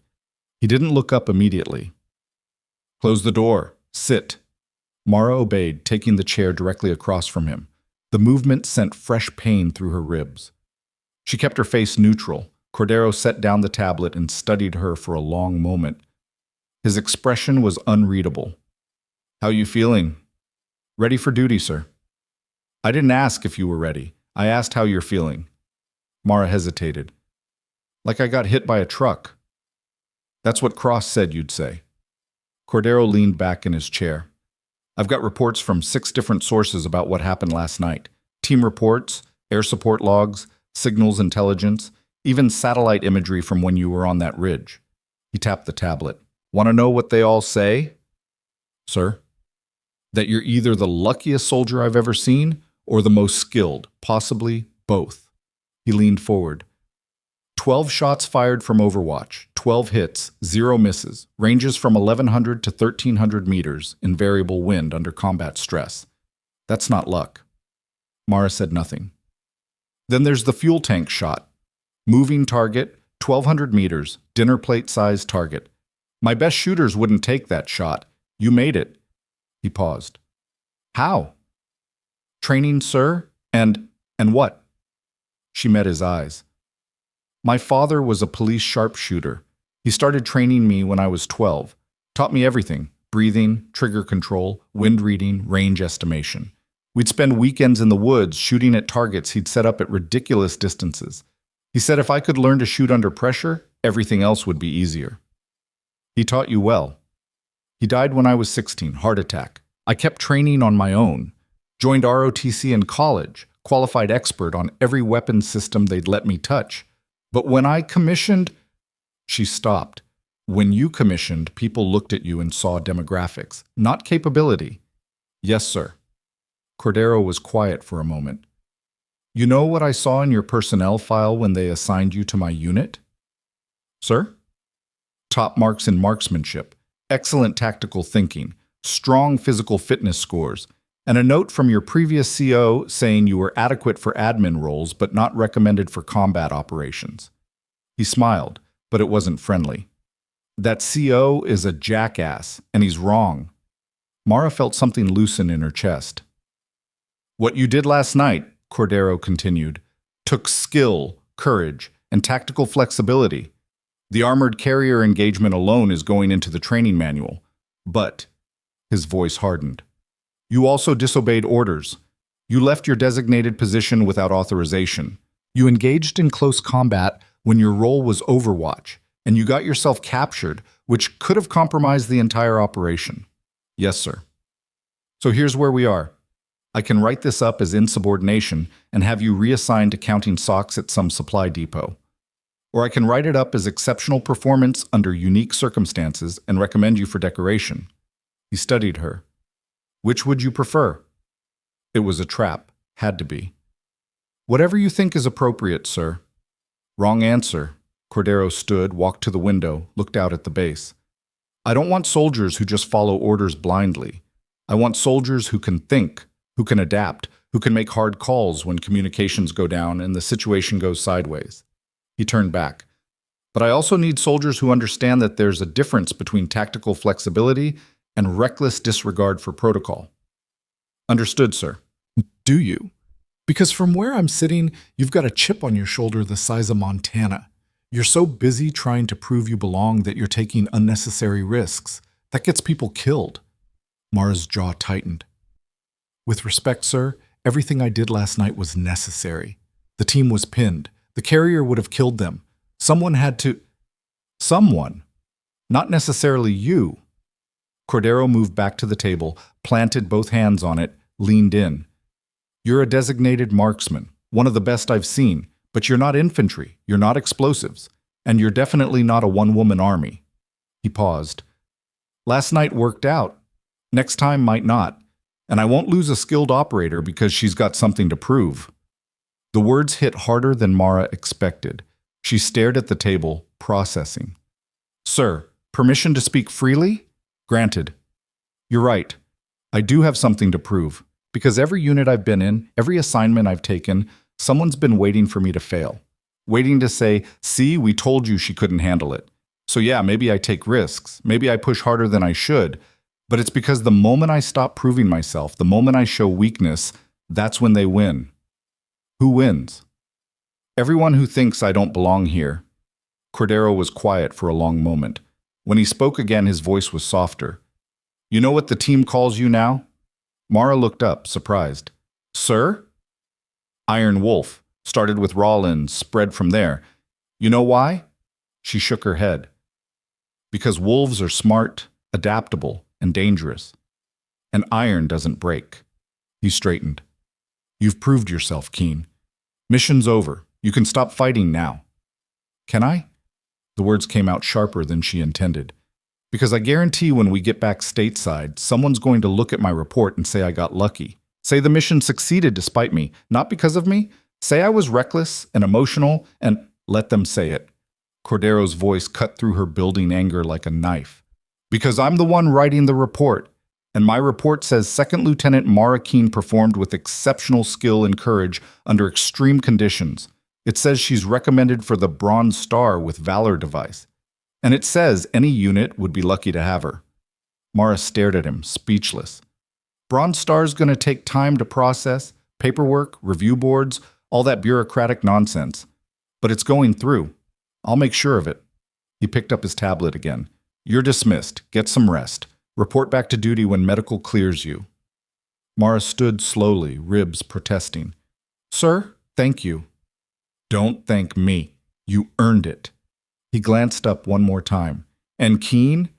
Next time you decide to go rogue and fight an entire compound by yourself, give me a heads up first. My heart can't take too many more nights like that. For the first time in days, Mara smiled. Yes, sir. She left the conference room, walked down the hall, and made it outside before the shaking started. Adrenaline dump, delayed reaction, emotional overload, she wasn't sure which. Her hands trembled, her breath came in short gasps, and she had to lean against the building wall to stay upright. Bronze Star. Recommended for decoration, exceptional skill and courage. The words played on repeat in her head, and she couldn't quite believe they were real. You okay, Lieutenant? Mara looked up. Rollins stood a few feet away, arms crossed, watching her with an expression she couldn't quite read. Yeah, just needed some air. He nodded, didn't press. They stood in silence for a moment, the late afternoon sun painting long shadows across the base. Look, Rollins said finally, what I said before the mission, about confidence and bullets, and he stopped, jaw working. I was wrong, and I'm sorry. Mara straightened, surprised. Corporal, let me finish. He met her eyes. I've been doing this for 12 years, seen a lot of people come through, some good, some bad, most somewhere in between, and I learned early to trust my gut about who could handle the pressure and who'd fold. He paused. My gut was wrong about you. Way wrong. Rollins, you don't have to... Yeah, I do, because what you did out there, the shots, the tactics, coming back from capture, that's the kind of thing legends are made of. And I almost missed seeing it because I was too busy being a judgmental asshole. He extended his hand. You're solid, Lieutenant. Best I've seen. Mara took his hand, shook it. His grip was firm, honest. Thank you. Don't thank me. Just keep being you. We need more operators like that. He released her hand, started to walk away, then turned back. Oh, and the coffee I brought? Cross said you were sleeping, but I left it anyway. Probably cold by now, but the thought counts, right? He walked off before she could respond. Mara stood there, processing. The man who'd called her dead weight had just apologized, had just called her the best he'd seen. She wasn't sure which felt more surreal, the Bronze Star recommendation or this.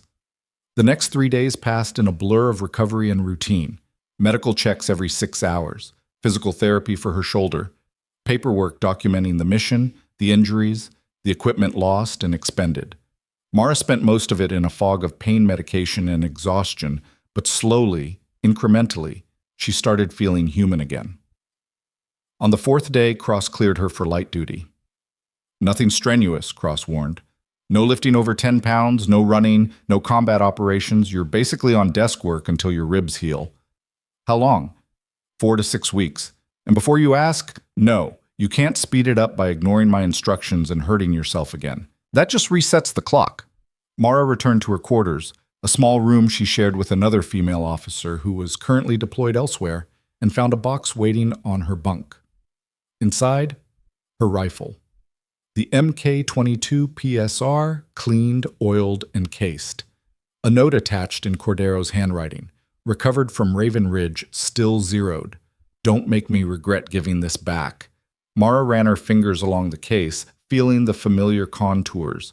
This rifle had saved lives, had proved her worth, had become an extension of herself in ways that were hard to explain.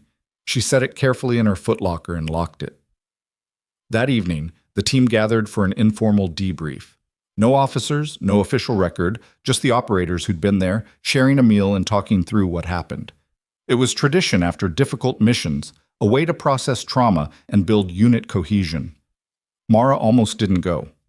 Wasn't sure she'd be welcome, but Rawlins appeared at her door at 1800 hours and said, "You coming or what?"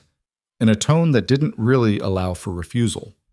The gathering was in one of the recreation tents, 8 people, including Vance on crutches, the intel officer they'd extracted, and the Apache pilot who'd provided fire support.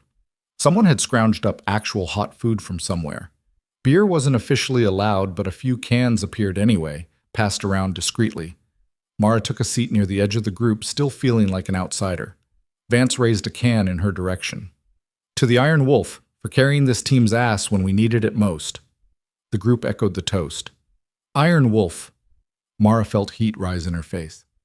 "I just did my job." "No," the intel officer said quietly. He was thin, pale, with eyes that had seen too much. "You did more than that. When they had me in that compound, when I thought I wasn't getting out, you gave me hope. Every shot you made, every threat you eliminated, I could see it happening, could see someone fighting for me." His voice cracked. "I have a wife. 2 kids. I get to see them again because of you." Mara didn't know what to say to that. The conversation moved on. War stories, dark humor, the kind of bonding that happens when people have faced death together and survived. Mara mostly listened, occasionally contributing when someone asked her a direct question. But she noticed something. The way they included her in the conversation, the way they laughed at her jokes, the way nobody questioned whether she deserved to be there. She'd earned her place. Finally, completely, without asterisks or qualifications. Later, after most people had drifted away, Rawlins sat down beside her. "Can I ask you something?" "Sure." "That breathing technique you use, 4 in, hold, 6 out. I've seen you do it under pressure. Where'd you learn that?" "My father taught me. Said it was the key to shooting well. Control your breathing, control your heart rate, control the shot." "Smart man." "He was." Rawlins nodded slowly. "My dad was career Army. Died in Iraq when I was 19. He taught me that fear's not the enemy. Panic is. Fear keeps you sharp. Panic gets you killed." He looked at her. "I think our dads would have gotten along." Mara smiled. "Yeah, I think so too." They sat in comfortable silence for a while, listening to the desert wind against the tent canvas. "You staying in?" Rawlins asked eventually. "The Army? Yeah, this is what I do, what I'm good at." "Good, because this unit could use more shooters like you."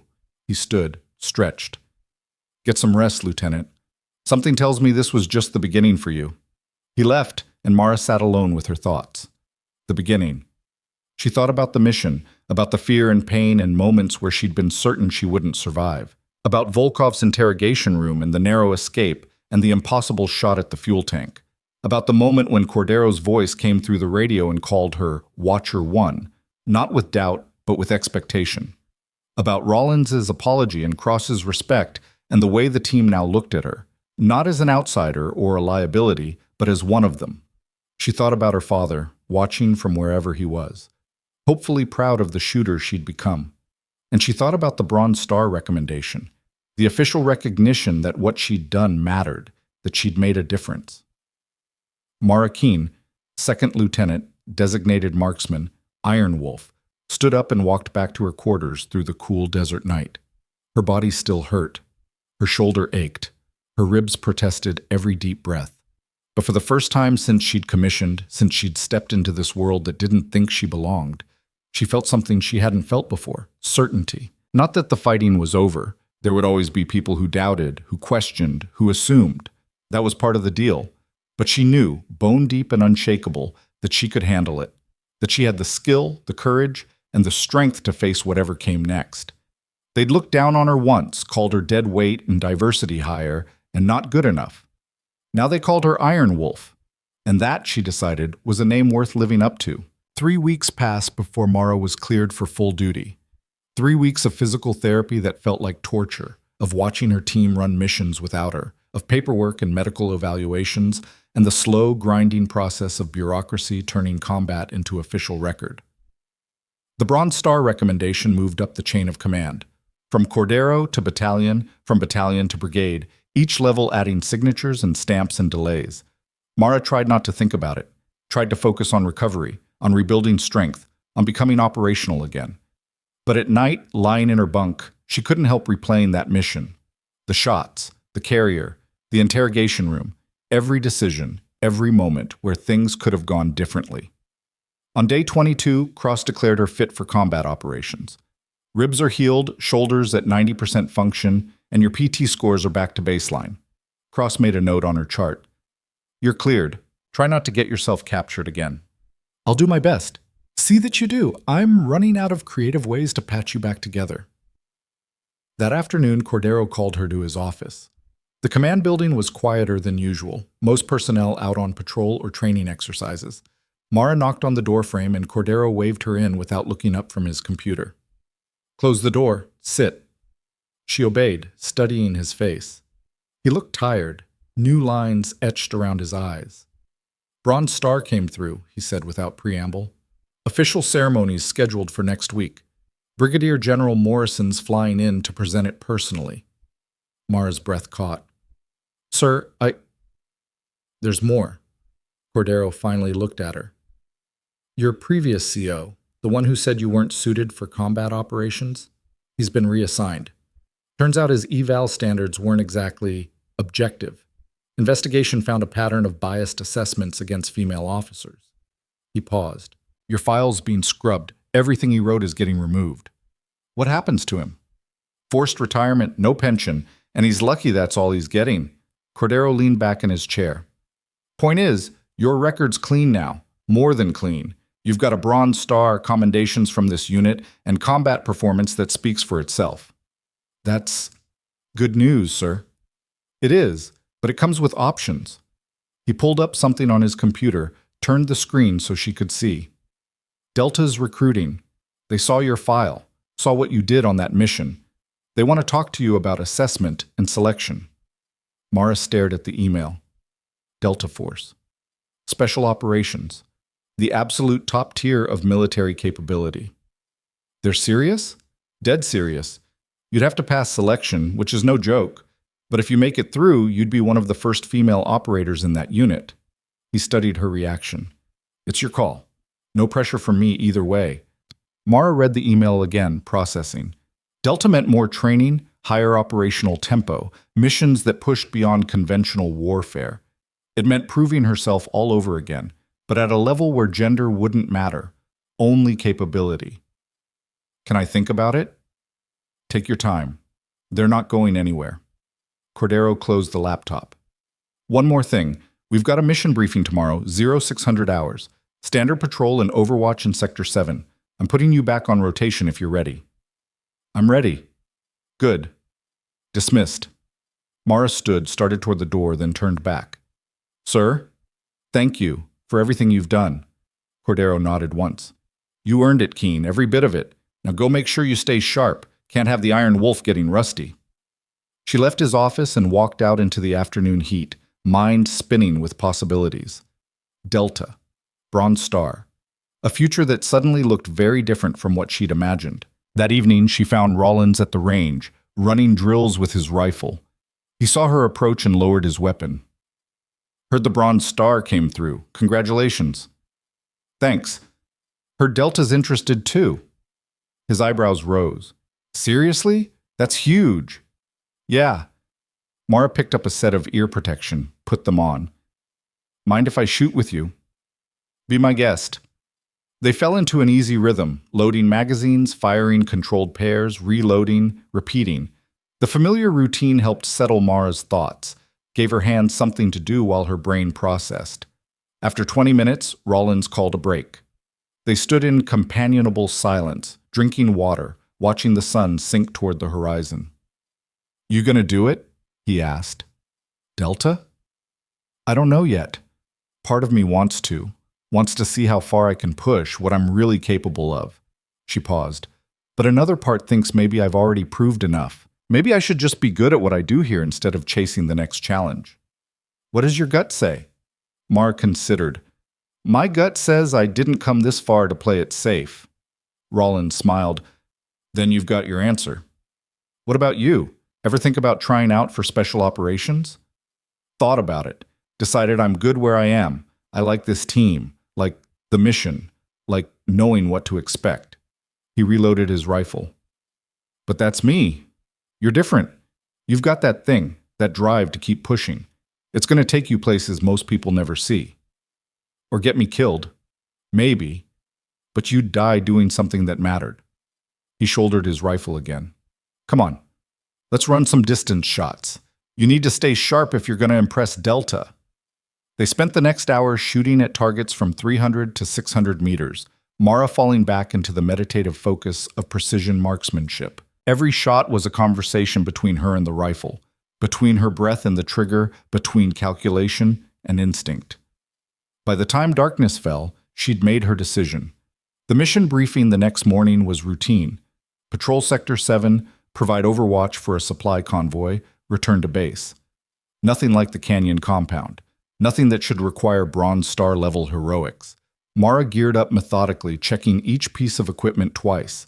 Rifle, ammunition, radio, medical supplies, water. Everything in its place, everything ready. The team loaded into 2 vehicles at 0630 hours. Cordero rode in the lead truck with Vance, who was back on duty with a slight limp. Mara rode in the second with Rollins, Cross, and a new private named Torres who'd joined the unit last week. Torres kept glancing at Mara like she was a museum exhibit. "Something on your mind, Private?" Mara asked. Torres flushed. "Sorry, ma'am. It's just, I heard about what you did. The Canyon mission. It's kind of legendary. It was one mission. Still, taking out an armored carrier with an RPG? That's crazy." Rollins laughed. "Kid, you don't know the half of it. She also—" "Can we focus on the current mission?" Mara cut in. "This isn't story time." But she caught Rollins' grin and couldn't help smiling herself. The convoy moved through Sector 7 without incident. Dusty roads, abandoned buildings, terrain that had seen too much conflict and not enough peace. Mara took position on a ridge overlooking the route, setting up her rifle with the same precision she'd used that night in the canyon. Range cards, wind readings, sector assignments, all routine, all professional. Nothing happened. The convoy passed through safely, the mission completed without a shot fired. They were back at base by 1400 hours. "See?" Rollins said as they unloaded gear. "Not every mission's a Michael Bay film." "Thank goodness for that. I don't think my ribs could handle another one." The next week passed in similar fashion. Routine patrols, standard operations, the steady rhythm of military life. Mara fell back into the flow, reintegrating with the team, rebuilding the muscle memory of combat operations. But in quiet moments, she kept thinking about Delta, about that email, about the choice in front of her.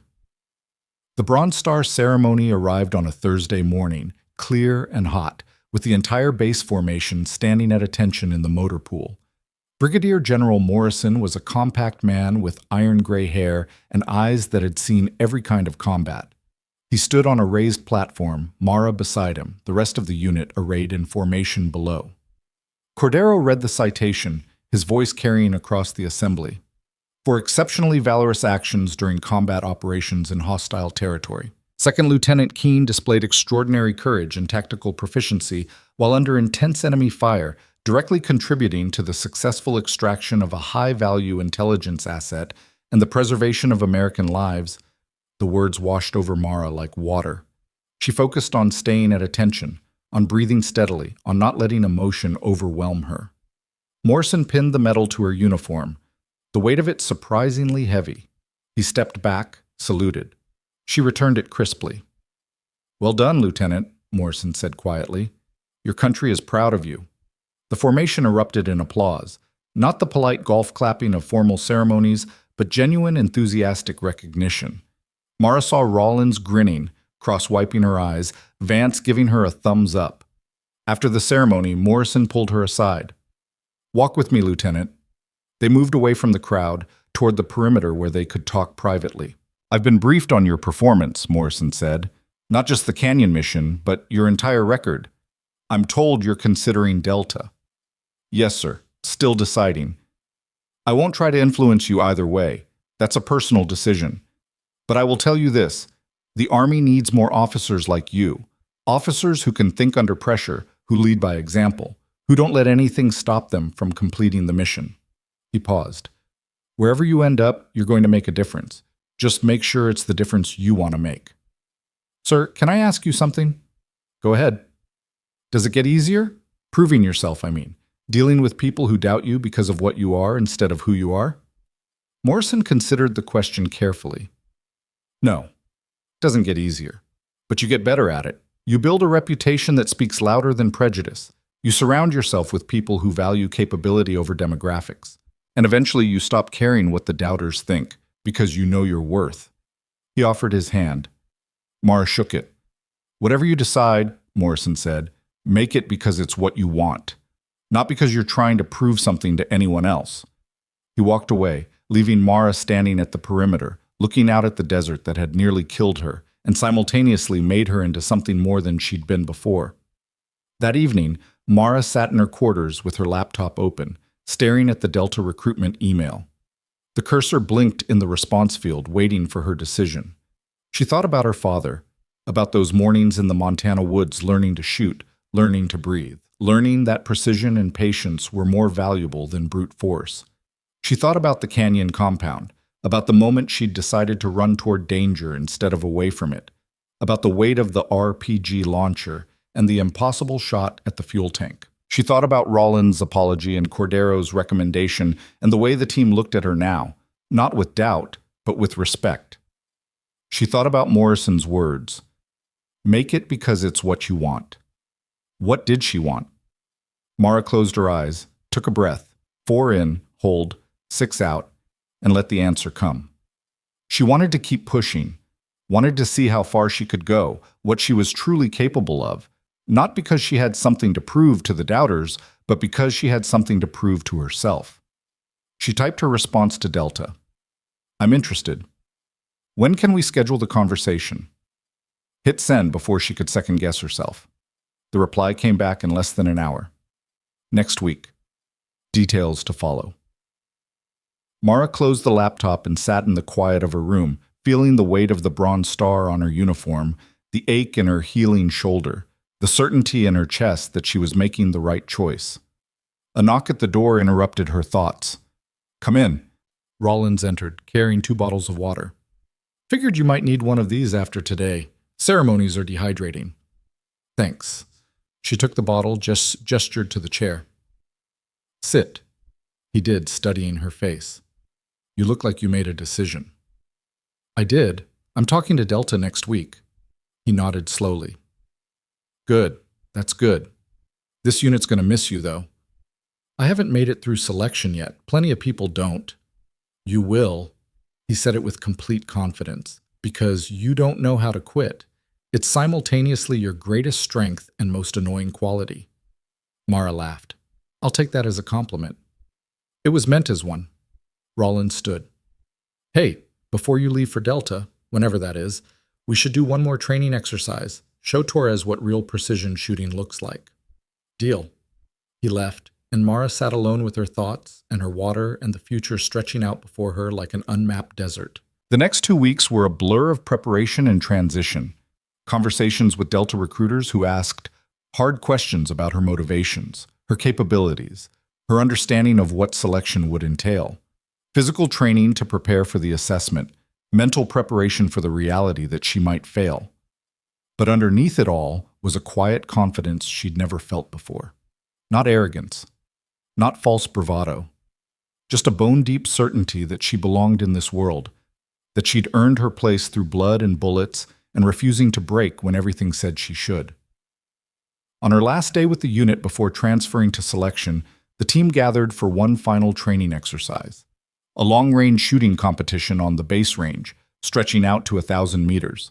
Mara, Rollins, Vance, and 3 other shooters took turns engaging targets at increasing distances, scoring based on accuracy and speed. It was friendly competition, the kind of bonding that happened when people who respected each other tested their skills. Mara won. Not by much. Rollins pushed her hard, missing by only 2 points, but enough to matter. "Still got it," Rollins said afterward, shaking her hand. "Delta's lucky to get you. If I make it through." "When you make it through." He released her hand. "And when you do, don't forget about us regular operators down here in the conventional world." Never. That evening, Cordero called her to his office one last time. "Your transfer orders came through. You leave for Fort Bragg tomorrow morning, 0800 hours. He handed her a folder. "Everything you need is in there. Contact information, reporting instructions, what to bring." "Thank you, sir." Keen. He waited until she met his eyes.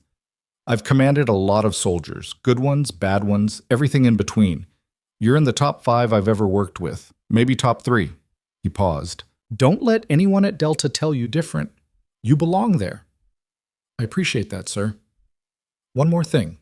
He opened his desk drawer, pulled out a small box, handed it to her. "Open it." Inside was a patch, the unit insignia, worn and faded, clearly used.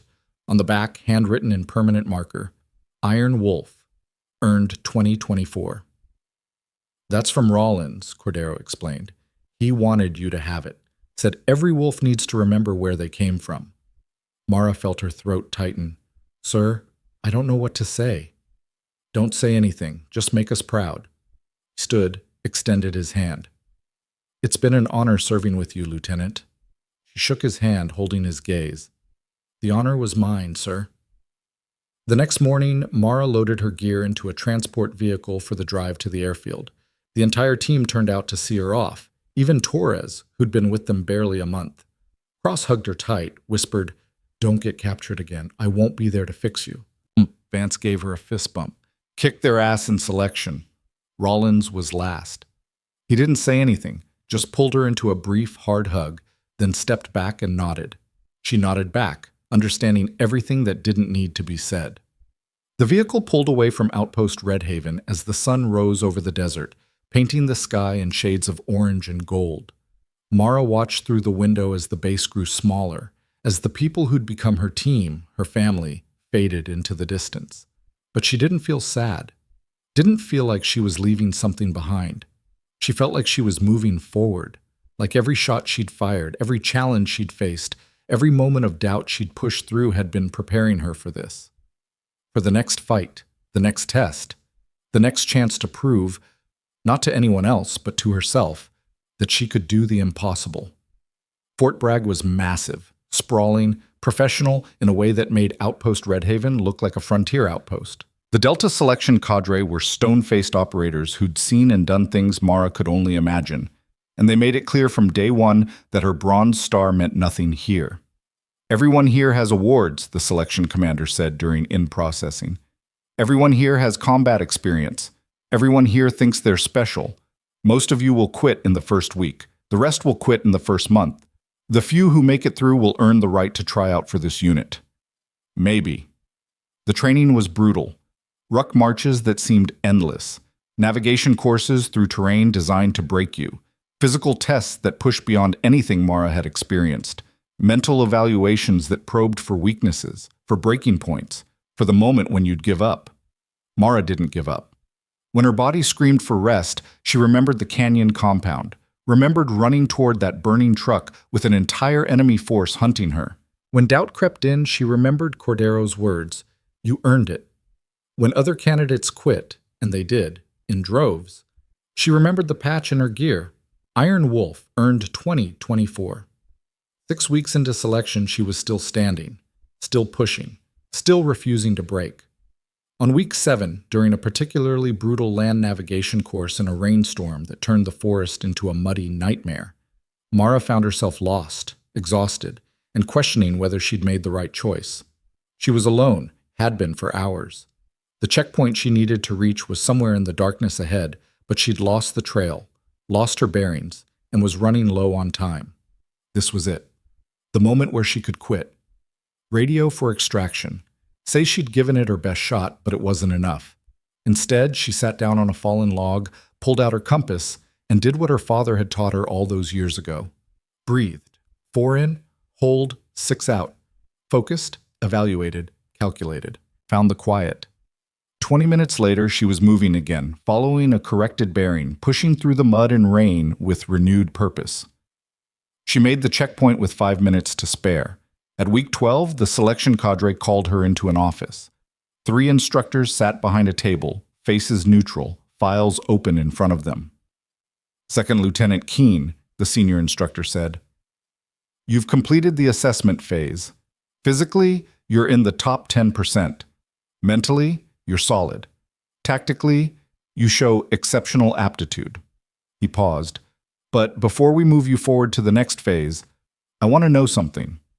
Why are you here?" Mara met his eyes. "To see what I'm capable of, sir."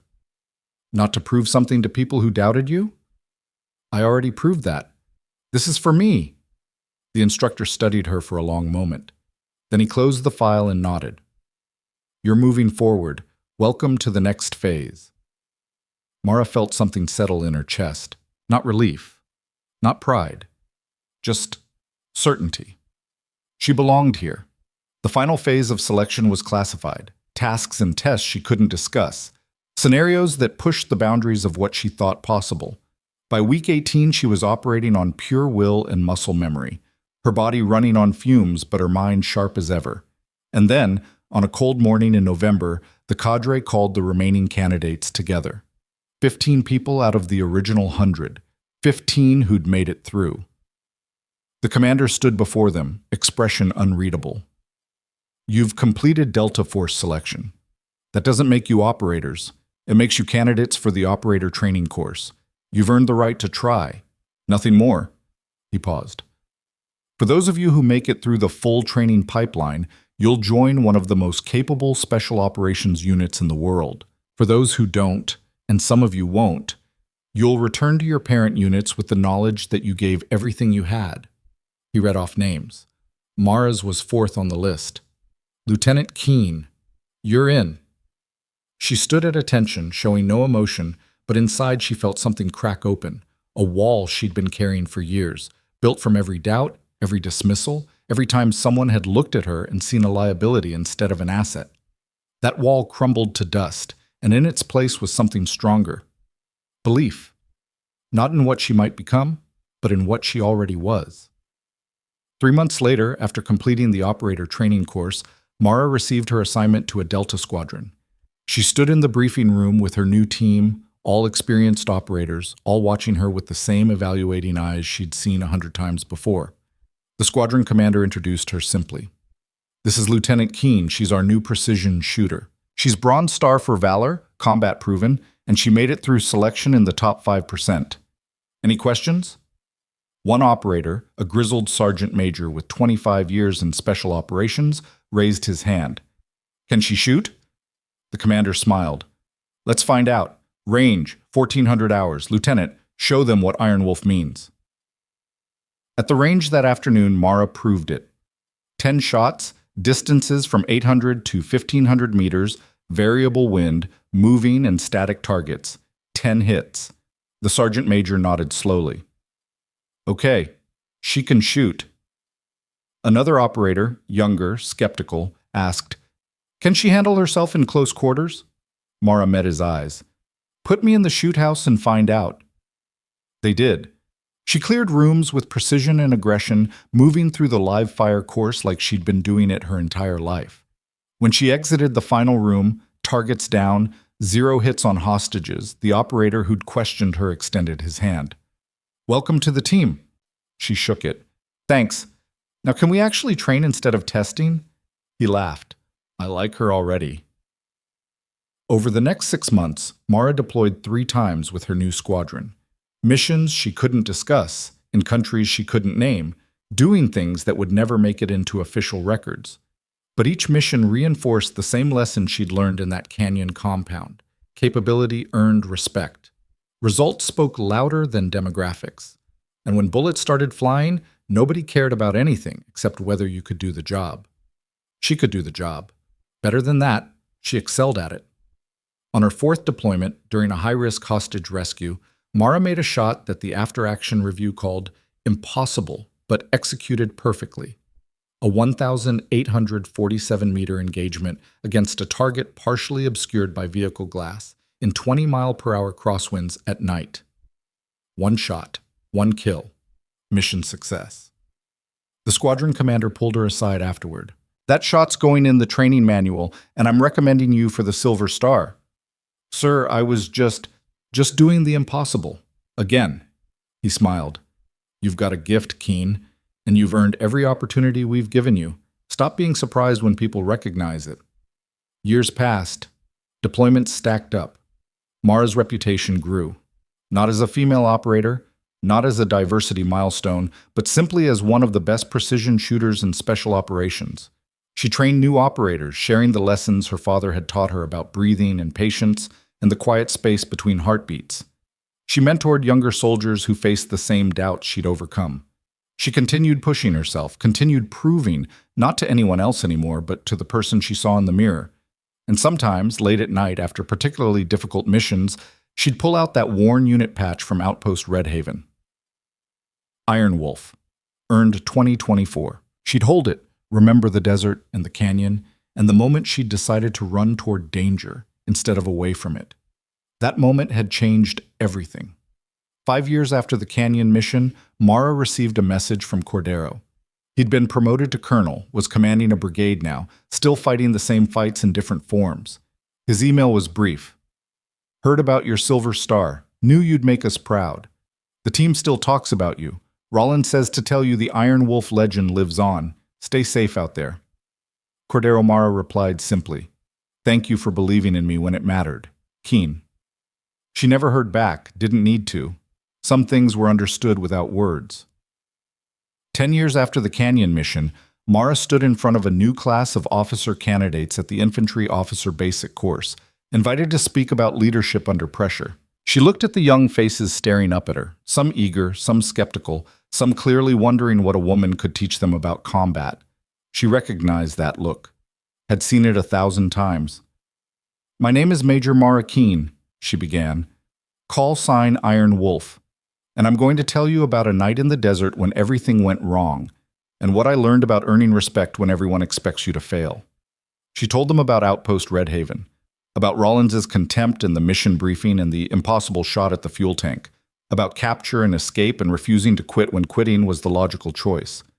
She told them about the moment she'd realized that respect wasn't given. It was earned, one decision at a time, one challenge at a time, one refusal to break at a time. Some of you in this room will face people who doubt you, she said, who look at you and see what you are instead of who you are, who assume you can't handle the pressure before you've even had a chance to try. She paused. When that happens, you have two choices. You can let their doubt define you, or you can prove them wrong so completely that their doubt becomes irrelevant. She held up the worn unit patch, the one she carried with her everywhere. This patch was given to me by a man who thought I was dead weight, who openly said I didn't belong. And then he watched me do the impossible, and he changed his mind. She smiled.